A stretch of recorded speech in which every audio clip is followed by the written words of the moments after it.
Hey everybody, it's your buddy Beard Grizzly, and welcome to this outline look at the story of Remnant from the Ashes. This is our second look into the series, and before we get into some of the profiles I have in mind which deal with the deep lore, we'll need to get the basics down. If you've played the title, which, again, I highly recommend you do, then this is nothing new to you. If you haven't, then this is absolutely the video for you. The paths that exist within the title are open and make it hard to see everything.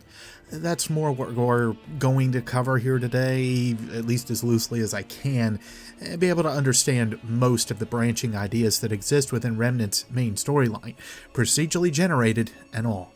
Each outline, I'll also try to have a different build for my character in a hope to show you better what the game is like, and plus to kind of keep things varied from my end. Each world will have an armor, weapon, and power loadout to match, but I can't promise the accessories I choose will always be linked to that loadout or linked to the planet, though I'm already kind of breaking this rule if I'm at all honest. This time we'll be running a mix of cultist and hunter gear. One piece of the cultist gear can really keep your powers recharging and fast, even when you're standing idle. Hunter gear will increase our weak point damage dealt to enemies, if they do have a weak point, but will also increase our range damage quite a bit too. Our weapons will be the Spitfire SMG and the Coach that thing. Spitfire has an alternate fire flamethrower, which, well, it sounds exactly like it is. Its range, however, is quite deceptive. It's a bit longer than you'd expect. That's what she said! Oh yes, we go for all the low blows here. The Coach weapon is a 2-shot longer range shotgun with a tighter spread of buckshot. In the power slot, we'll give it the wildfire shot since I already have a bunch of footage with this, and re-recording it with hotshot would just be silly.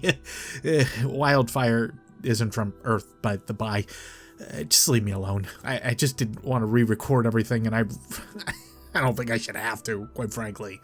Remember, you can swap out the power mod on the Coach weapon.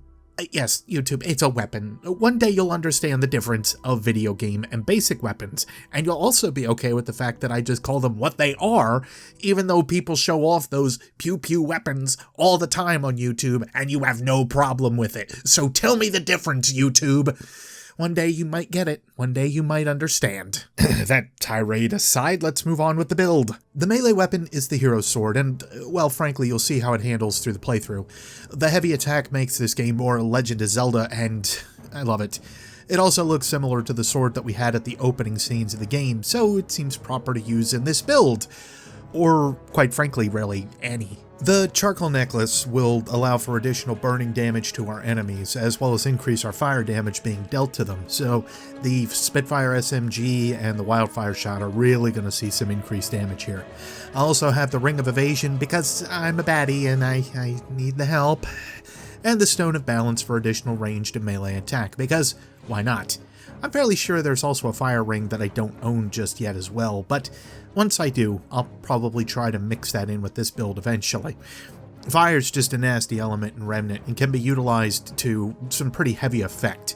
There are also a couple of other weapons that I do prefer over utilizing the Coach weapon and a couple of other things, but eventually we'll kind of get to those and maybe you'll be able to see them. Lastly, combat will be shown on Nightmare difficulty, and I hope it's entertaining enough for you all to kind of watch and witness. Keep in mind, it's the second highest difficulty that the game has to offer, and you don't have to play it there at all, quite frankly, if you don't want to. So keep it in mind, I choose to stress myself out. With the build out of the way, let's get back to what we're here for, the story, now that we're 5 minutes into this thing. Note, this doesn't mean we're going to dig into each point or stretch of the campaign from a high lore standpoint. Some points in our journey mean more than others, like in the cases of Junktown or Brabus, and who can leave out Leto's lab and the implications that derive from it. But I'm getting ahead of myself, and we have a lot to cover.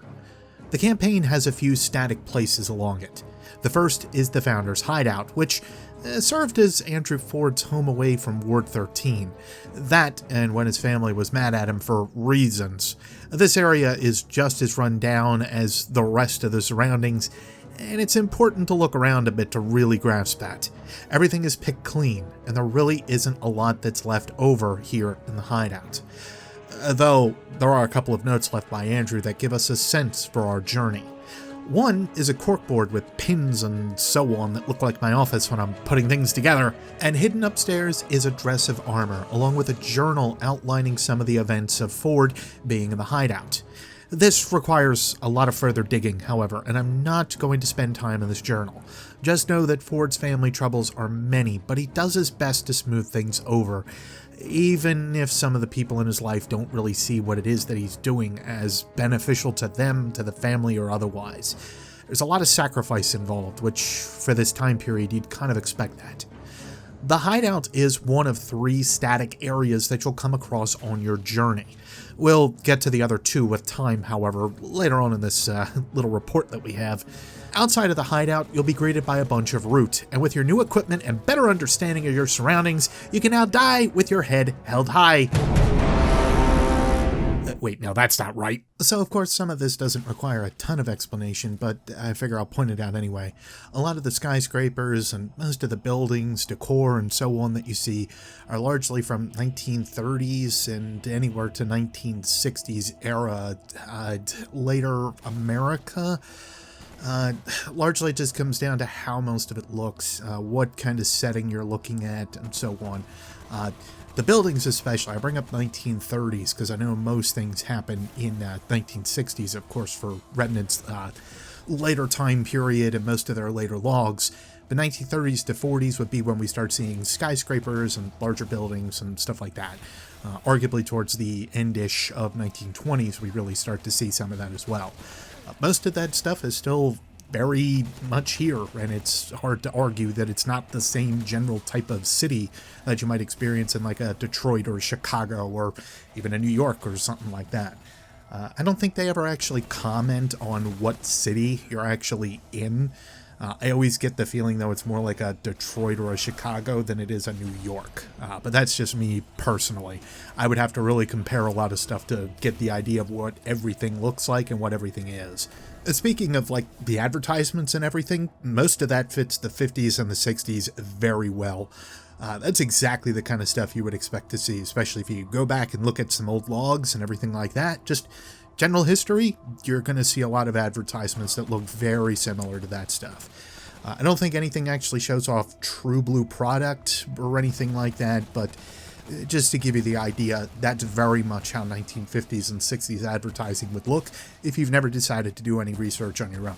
And just to comment on this, of course, everything is very run down, it's very overgrown, it's obvious that it didn't just happen overnight. This has been here for 50, 60, 70 years that it's been like this. And largely to see a lot of overgrowth like this, especially vines overtaking buildings like that, that can take closer to 100 years or so, or at least that's the model and projection that we have, to get a feeling for how all of this overgrowth actually exists on these buildings. So I give the Remnant team a lot of props for that they kind of know where that would stand. It's not too overgrown, but it's overgrown enough. And granted, when you start dealing with a tree population that can also cause additional roots and whatnot onto trees, and they're growing things all over walls and whatnot, yeah, that adds on a little bit more too. But after you're done looking around, you'll find a couple options to lead you to your next area. Most commonly, it's a manhole. The others may be somewhat barricaded in heavy doors, while the last is just a hole in the ground leading to another area. Each will depend on what scenario you may get, but let's focus on the meetups you may have first off. Meetups are generally classified as having another NPC involved in the conversation or in the dungeon that you're in. So let's start with the one that I think I actually started the game off with, the Hunter's Hideout. This is where you walk in and you're greeted with a bunch of coughing, and I don't mean the Pokemon. This coughing, unfortunately, is from a female hunter that is currently hanging around the Worldstone Shard inside of the dungeon area, and it doesn't seem like she's got long left to live, and she understands that she doesn't. In her last and final act, she hands you the key that will lead you back to her hideout, which is further back into the sewer system. And inside here, you get a hunting pistol that can actually, of course, help you out on your way. It's a single-shot fire. It's pretty good. It's actually in a lot of builds that are out there, especially for like single-shot builds. But anyway, you also find that there's a grave site that's inside of this spot, and you can assume that this is probably her partner.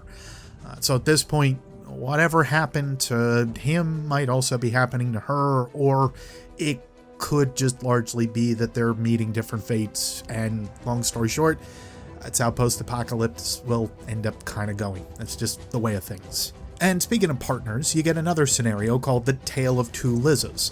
This is where you can actually earn another piece of equipment called the Chicago typewriter, and you can probably guess what that is. What you have to do here is protect both of them, and if they both stay alive, then you can get this equipment. Long story short, though, they're kind of dumb, and it gets to be a real pain in the neck.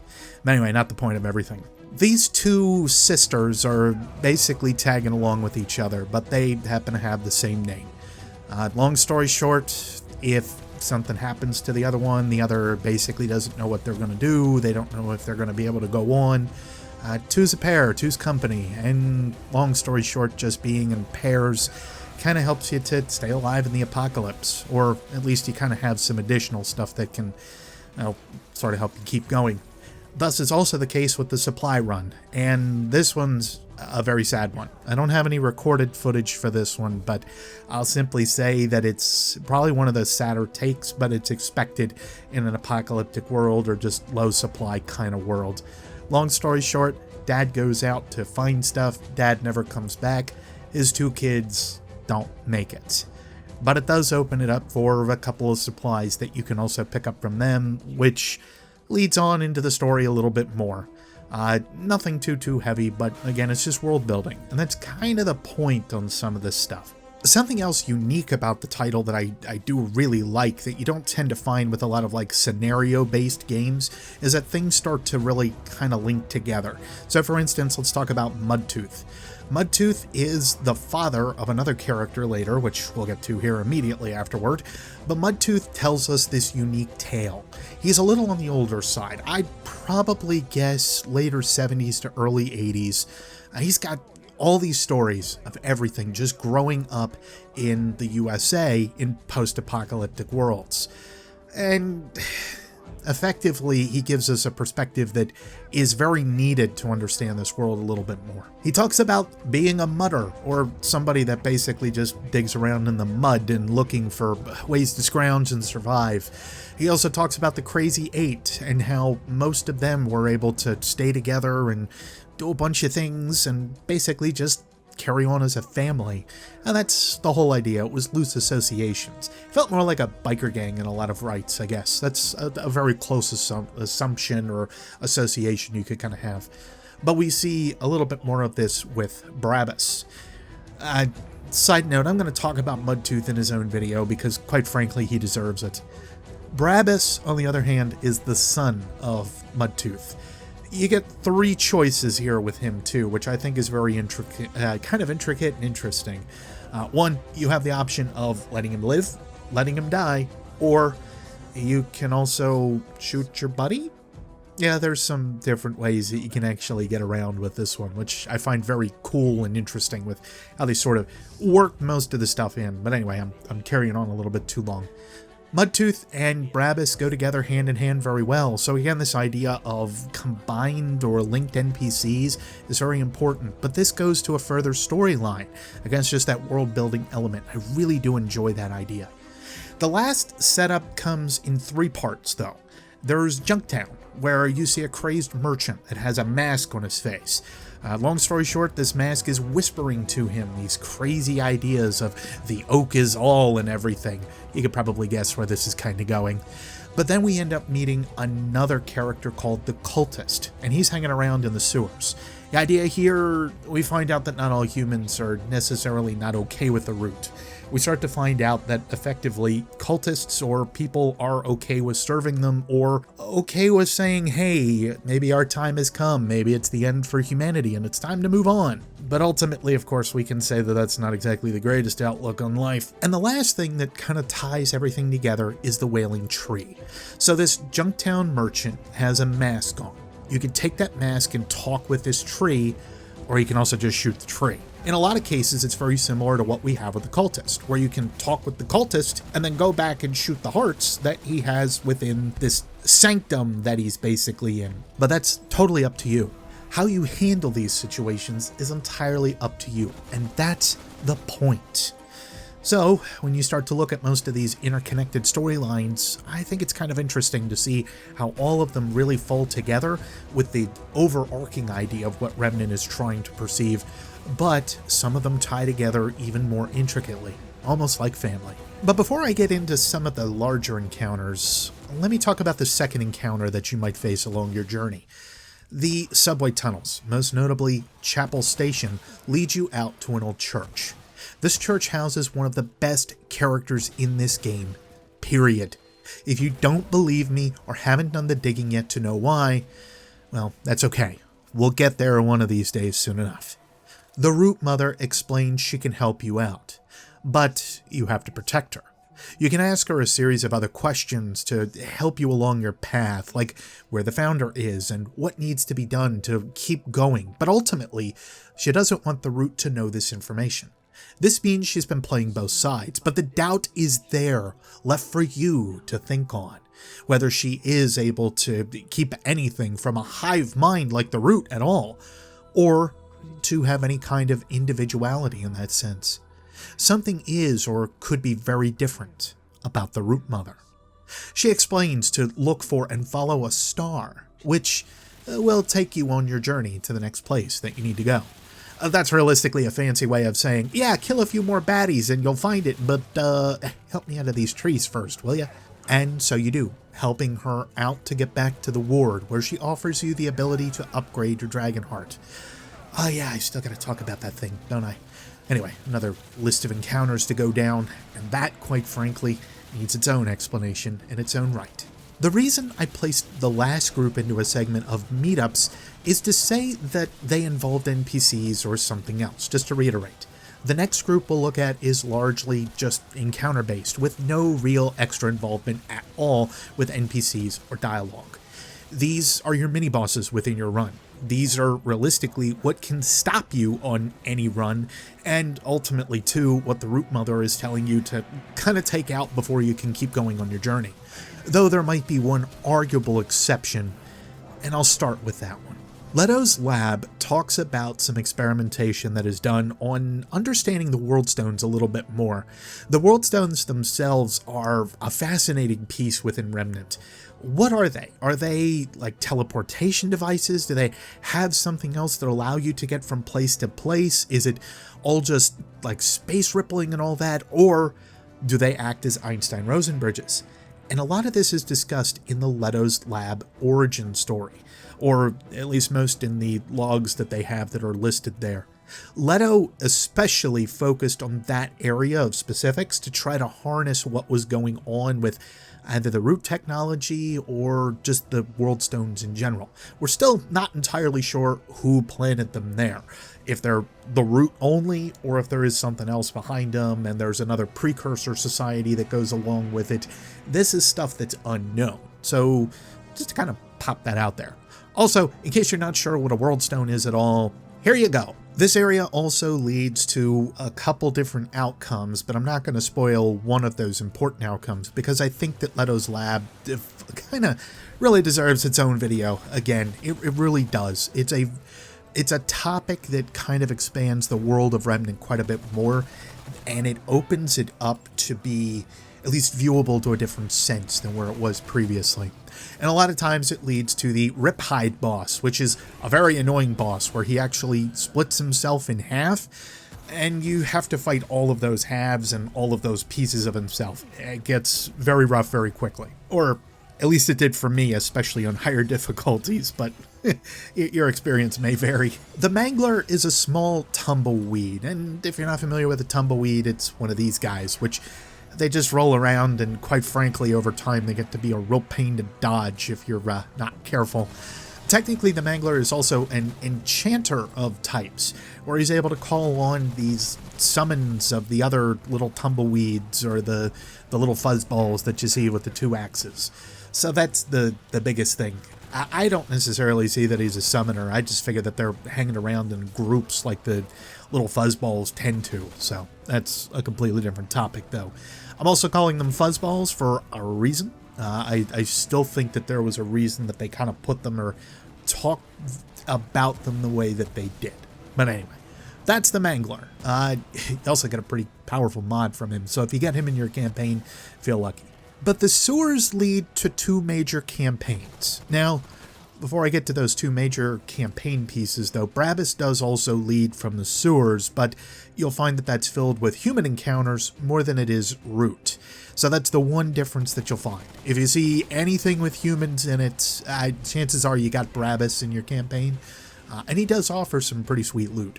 But the 2 others that are more common are Shroud and Gorefist. Shroud and Gorefist kind of showcase these general ideas of being the elite of the elite within the groups that they represent, the archers and the brutes. Gorefist has a couple of baddies that kind of mess with him, or link with him, I should say. And it's the exploder types. They get to be really annoying, and they can be a real hassle if you're not careful. Shroud fires a bunch of arrows and also calls down some stuff, unlike what the other archers are able to do. So it kind of leads me to some other questions, though, when it comes down to these groups. How did Gorefist and Shroud develop these powers significantly more than what their counterparts were able to? In the same, I could ask that of Riptide, I could ask that of Mangler, I could ask that of any single piece that is out there. And it makes me wonder how they develop these different powers, or what they come from, how they exist, so on. It's just something that I kind of had in my mind. And lastly is the Gallows.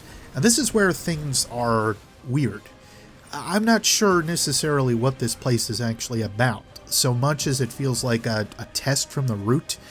Roots sprout from the ground, there's a pedestal that's inside of a bunch of roots, and it seems like they're trying to birth something in a way. It's the best way I can kind of explain it, at least.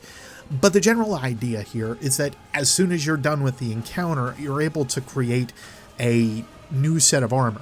So I'm really kind of confused with how they decided to do this. Is this more of an encounter to test us, that the root is attempting to figure out our power levels in a way, or what necessarily is it? At least to me, that's what it really does seem like. They want to see what we're capable of. And when they start to figure out that, oh, maybe these guys actually have some power behind them, then it starts to be a little too late for them to actually act on that. But to me, it just seems like a bit of a trap or a test by the root, and that's really all there is to that one, I suppose. And again, there might be some more that I have to find and dig into a little bit to really get the general gist of everything, but some of these encounters are left open, and you have to kind of decide on your own, so keep that in mind. Okay, with that all out of the way, hopefully I'm not an idiot and I didn't leave anything out. If I did, whoops.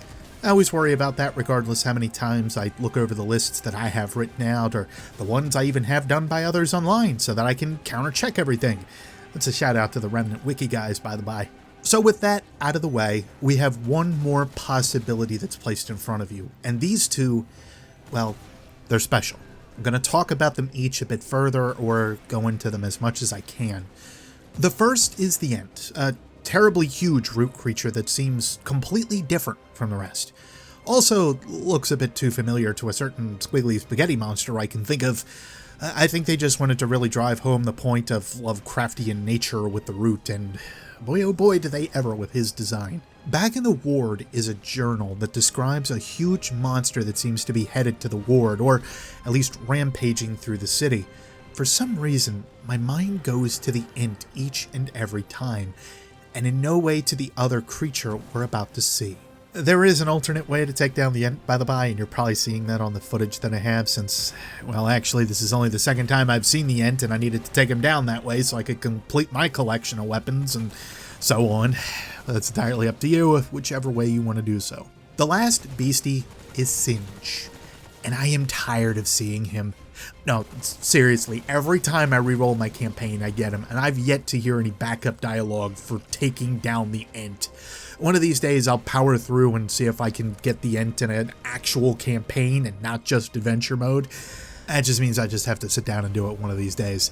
Though, I could probably do it through means that I'm not going to talk about very much, but you are crafty enough to find on the internet. Anyway, before I keep going off on that tangent, sorry, I get annoyed with seeing Singe too often. But Singe himself is extremely interesting.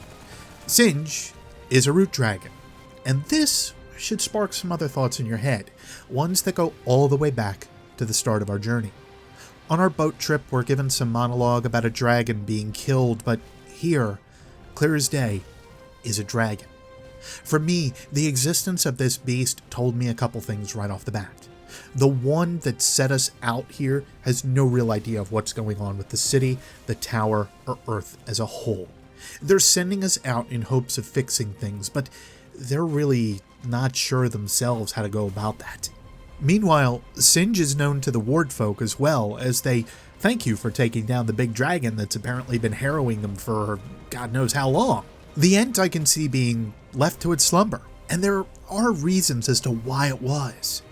But Singe being out and about terrorizing as they were we just lucky enough to come upon them as we did? And were they going to cause more trouble for the ward soon enough? That part's a bit unknown. I'd like to think that we stopped Singe at an opportune time, and we got lucky in doing so. The bit with the Ent requires a read-over of the journal in the ward's upstairs bedroom, but we'll get to that another time, just as I promised we would earlier on. So if we look back at the corkboard that Andrew had set up in his hideout, we can see several photos and elements that can actually be checked off of our list, but there's one major one that hasn't yet. What is the labyrinth? This question seemed to haunt Andrew a fair bit in his journey, but it also seems he was there at one point. But the question is still, what is it? After taking out Singe or Ent, you move forward a bit more. If you look closely, something seems off in the distance. And as you approach,